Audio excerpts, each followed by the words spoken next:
doesn't mean. Because our friend just added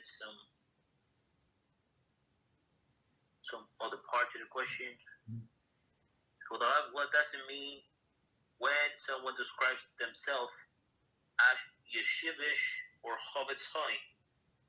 I feel that I have heard the term Yeshivish as almost as a derogatory or negative term in some scenarios, but I do not know the definition.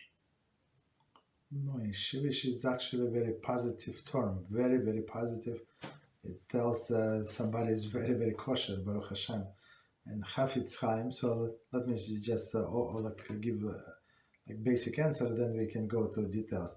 And Chofetz Chaim is a network of yeshivas. So one, I think, in Florida, one is in New York, Garden Hills, and I think there are a few more, maybe in Denver. I'm not sure. I think there are a few more. So that's it's Chofetz Chaim. It's like his style of learning from.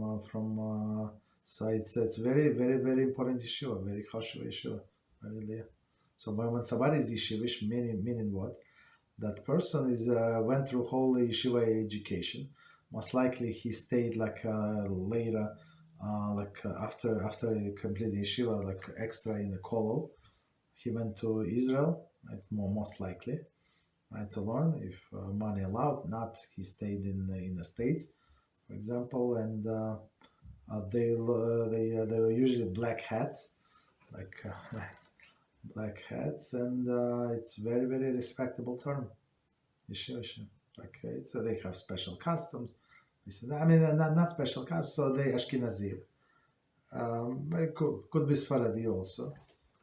Okay, could be, but most of them Ashkenazi. So it's Lakewood, the most the famous yeshiva in the world. Yeah, Lakewood. So that's people there Yeshivish, most of them. Okay. So it's mostly Ashkenazi, but not Hasidish. Hasidish is not considered Yeshivish.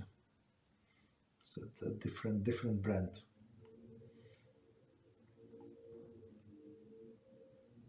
Okay. Thank you, Rabbi. You're welcome. And Chofetz Chaim, again, it's very prominent issue. Okay, go ahead. Thank you, Rabbi. You're welcome.